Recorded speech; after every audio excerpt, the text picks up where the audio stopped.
साथियों मित्रों, आप देख रहे हैं मेरा YouTube चैनल KS सागर। स्वीकार कीजिए अपने हमसफर का अभिनंदन। जय जिनेंद्र।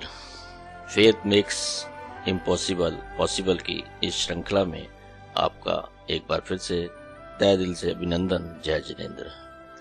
आज का सुविचार जानते हैं। प्रेम ही जीवन है, जीवन ही प्रेम है, प्रेम ही भगवान है, भगवान ही प्रेम है। Love is life, life is love, love is God, God is love. Love all alike, love to mankind. Faith make impossible की इस श्रृंखला में आज जिस प्रेरक प्रसंग का आज श्रवण करेंगे वो है गुरु। इस पर आने से पूर्व आइए एक प्रेम पर एक छोटा सा प्रसंग आपकी नजर करता हूँ, श्रवण करते हैं।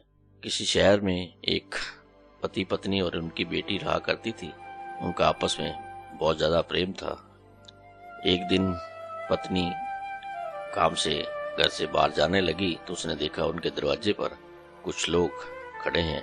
उसने उनसे पूछा तो उन्होंने बताया कि हमें बहुत तेज प्यास लगी है, क्या आप हमें पानी पिला सकते हैं। पत्नी जो है ने कहा क्यों नहीं, आइए हम भीतर आइए।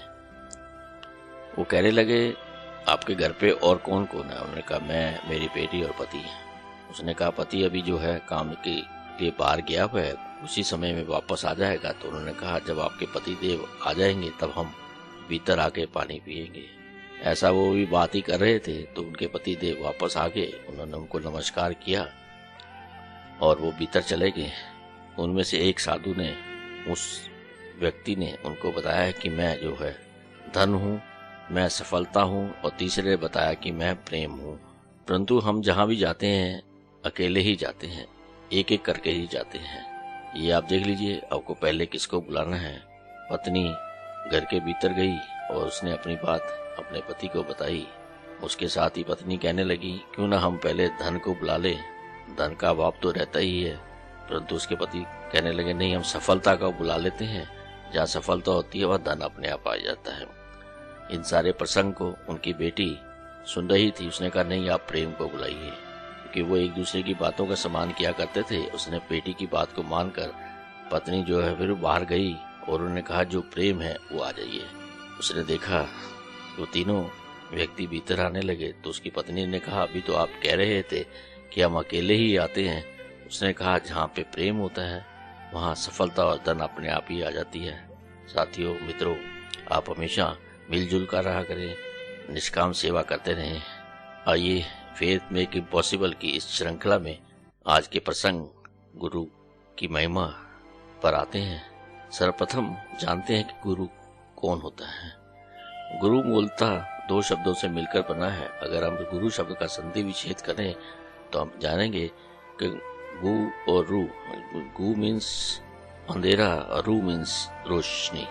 वह व्यक्ति गुरु है जो हमें अंधेरे से प्रकाश की ओर लेके जाए, असत्य से सत्य की ओर लेके जाए, शव से शिव की ओर लेके जाए। वे व्यक्ति गुरु है। गुरु की महिमा का व्याख्यान करना तो संभव नहीं है, जिसकी चर्चा हम आगे अपने कार्यक्रम के दौरान आपसे अवश्य करेंगे। आइए आज के प्रसंग का श्रवण करते हैं।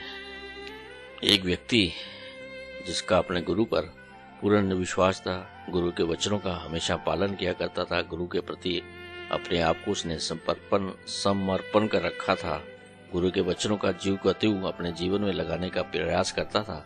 उसकी एक बेटी थी जो शादी लायक हो चुकी थी, लेकिन आर्थिक स्थिति अच्छी न होने की वजह से वह उसकी शादी नहीं कर पा रहा था। चिंता तो उसे रहती थी, लेकिन अपने गुरु, अपने परमपिता परमात्मा पर उसका पूरा विश्वास था। वो कहते थे जो कुछ करेंगे गुरु ही करेंगे। उस पर परमपिता परमात्मा पर उसने अपना विश्वास कभी भी नहीं छोड़ा और हर बात अपने जाकर अपने गुरु के साथ किया करता था। एक दिन फिर वह गुरु के आश्रम में गया और अपनी चिंता से गुरु को अवगत कराया। गुरु जाननहार है, हर बात जानता है। जाते समय गुरु ने उसको कुछ अनार जिसका वजन 3-4 किलो रहा होगा दिए। वो लेकर गुरु के आश्रम से घर की ओर चल पड़ा। कुछ क्षण के लिए उसके विचार में आया कि मैं तो गुरु से अपनी बेटी के विवाह के लिए गया था, परंतु कुछ ही क्षण के बाद वो फिर अपने मन की तरंगों को मोड़ा और उसने अपने गुरु के प्रति अपने विश्वास को डिगने नहीं दिया और लेकर अपने घर की ओर वापस चल पड़ा। अभी वो घर पे पहुंचा ही था तो उसने ग्राम गांव के अंदर मुनाद को सुना, राजा की बेटी बहुत बीमार है, उसे अनार की आवश्यकता है, क्योंकि वैद्य ने अनार में ही दवाई मिलाकर खिलाने की सलाह दी है। परंतु इस समय अनार का कोई मौसम नहीं था, अनार अवेलेबल नहीं थे, नहीं मिल रहे थे। इसलिए राजा ने मुनाद करा दी कि जो व्यक्ति अनार लाके देगा उसे उचित इनाम दिया जाएगा। उस व्यक्ति को ना तो कोई इनाम का लालच था, परंतु अनार भी उसे अपने लिए अच्छे नहीं लग रहे थे। उस समय वह अनार लेकर राजा के पास चल पड़ा और अनार ले जाकर उसने राजा को दे दिए। राजा ने अनार जो है वैद्य को सौंप दिए। वैद्य ने दवाई बनाकर राजा के बेटी को दी।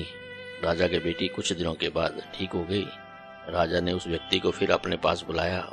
उसने ये जानना चाहा कि जब अनार का मौसम नहीं था तो आपको ये अनार कैसे मिले।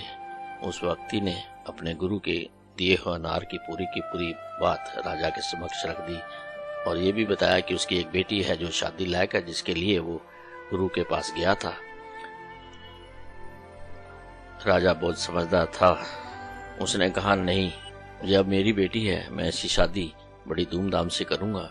राजा ने ऐसा ही किया। उस व्यक्ति की शादी राजा ने अपनी समर्थ के साथ अच्छे से इंसान व्यक्ति के साथ कर दी। उस व्यक्ति का अपने प्रति, ईश्वर के प्रति, अपने गुरु के प्रति विश्वास, फेथ मेक्स इम्पॉसिबल को पॉसिबल कर गया। साथियों, हमें अपना विश्वास नहीं खोना चाहिए। सुख दुख एक सिक्के के दो पहलू हैं, आते जाते रहते हैं, परंतु हमें हमेशा अपना प्रेम, अपना धैर्य बनाए रखना है, संवाद में रहना है, अपने से प्रेम करना है, दूसरों से प्रेम करना है, निष्काम सेवा करनी है। इसी मंगल कामना के साथ कि आप हमेशा स्वस्थ रहेंगे, प्रसन्न रहेंगे, हंसते रहेंगे, खेलते रहेंगे।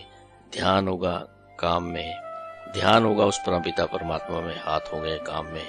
मैं अपनी वाणी को विराम देता हूँ। इसी आशा विश्वास के साथ फिर एक बार फेथ मेक इम्पॉसिबल में आपसे मुलाकात जरूर होगी। अपना ख्याल रखिए, दूसरों का ख्याल रखिए। आज के आनंद की जय, आज के आनंद की जय।